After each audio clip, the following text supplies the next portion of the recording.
以说海权的命门已经开始暴露，再加上整个西方的制造业空心化，补不了的窟窿，造不出的飞机，现在美国唯4能动的航母编队都是缝缝补补又3年的状态，修又修不好，造又造不起。如今唯一能造航母的纽波特纽斯船厂修一个华盛顿号从17年修到了24年，于是就导致21年进去修的斯坦尼斯号等叫号等了3年，修多久那还不一定呢。如今传说中要在2027年服役的第2艘福特级航母林肯号，就算花了130亿美元，4倍于山东舰的造价，能不能海试都还两说。昔日的机动性优势荡然无存了，现在产能也很够呛，10年一艘的速度都是高估了他们。没有海权的海权文明，就不得不退回到抢又抢不着，协作又不擅长的窝里斗的局面中去。至此，海权文明的更深层次的死穴也随之被触发，这就是掠夺式资源累积模式的失效，带来了盟友协同的崩溃和内部治理的崩塌。前面我提到过，海权的繁荣始终都依赖着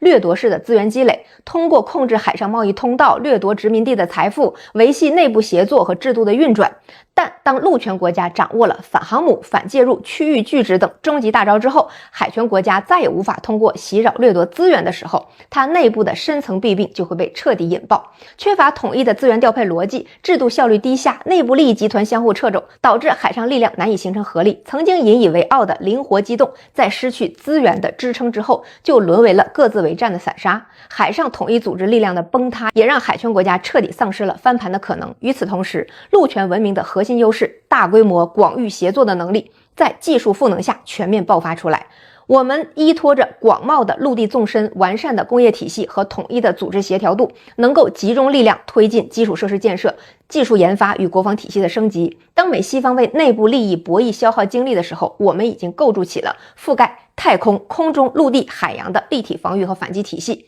这种协作的优势并非凭空而来，而是基于陆权文明长期形成的集体的协作的统一的特点决定的。我们自古就广泛的受到普及的教育，在大规模的协作中损耗小、精度高，再加上我们上千年的广域多人口的制度经验，在如今能源自主可控的基础上，可以迸发出的动员效率和创新动能，远不是西方海权文明可以比拟的。而且我们文明的长寿几乎可以说是让我们永远立于不败之地，有的时候存在足够久就是胜利的本身。一个2年闹一场选举，4年换一个政策的文明，可以在250这个时间维度上领先我们一阵子，但不可能在我们完成组织动员之后再高枕无忧100年。如今我们自家扎紧了篱笆，又开了天眼，放福建舰下水，实际上就标志着我们在彻底掌握了防御海权袭扰的终极武器之后，进一步又具备了斩断海权长臂的反击能力。浩瀚汪洋，寇可往，无义可往。不同在于，我们建立在师出有名、自力更生基础上的正义，跟西方我能及我应当的正义完全不同。如今，美国海军全球部署维持的分散式威慑，实际上正在成为活靶子加出血点，遍布各大洋的舰队消耗着美国本就不多的国家资源，因补给线过长、内部协调成本高昂而战斗力衰减。